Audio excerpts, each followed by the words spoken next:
मुंबई महापालिकेसाठी आज ठाकरे बंधूंच्या युतीचा वचननामा येणार आहे। मुंबईच्या दादर इथल्या शिवसेना भवनामध्ये हा वचननामा प्रकाशित होणार आहे। वचननामा प्रकाशनासाठी राज ठाकरे शिवसेना भवनामध्ये उपस्थित राहतील।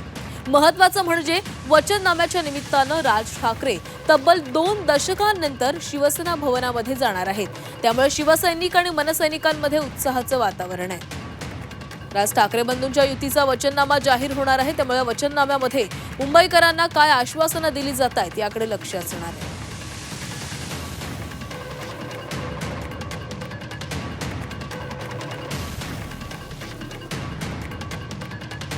तर 2 दशकांनंतर राज ठाकरे आज सेना भवनामध्ये जाणार आहेत। त्यामुळे शिवसैनिकांसोबतच मनसैनिकांमध्ये देखील उत्साहाचं वातावरण आहे। आज ठाकरे बंधू आपला वचननामा जाहीर करणार आहेत। त्यामुळे मुंबईकरांना या वचननाम्यामधून काय मिळणार याकडे मुंबईकरांचं लक्ष आहे।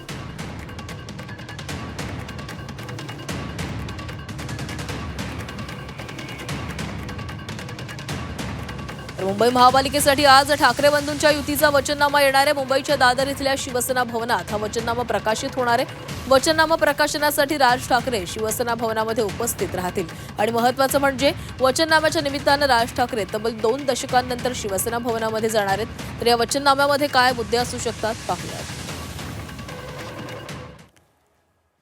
मुंबईत 700 चौरस फूट घरांना मालमत्ता कर माफ करणार। बेसचं तिकीट कमी करून 5 ते 10 आणि 15 ते 20 रुपये स्थिर दर करणार असल्याचंही कळतंय। 100 युनिटपर्यंत वीज मोफत दिली जाण्याची घोषणा या वचननाम्यामधून केली जाऊ शकते। घरकाम करणाऱ्या महिलांना 1,500 रुपये स्वाभिमान निधी दिला जाणार आहे। तर कोळी महिलांना माँसाहेब किचनमधून 10 रुपयात जेवण देण्याची योजना देखील आखली जाते। तरुणांना रोजगार सहाय्यता निधी दिला जाणार आहे। मनपाच्या शाळांमध्ये ज्युनियर कॉलेज सुरू केले जातील। डॉक्टर बाबासाहेब आंबेडकरांच्या नावानं ग्रंथालय सुरू करणार। प्रत्येक विधानसभा क्षेत्रामध्ये पाळणा घर असणार। प्रत्येक भागात मिनी स्पोर्ट्स कॉम्प्लेक्स उभारणार। मुंबई मनपाकडून मोफत पार्किंगची व्यवस्था करणार। बीपीटीच्या 1800 एकर जागेवर गिफ्ट सिटी सारखं काम करणार।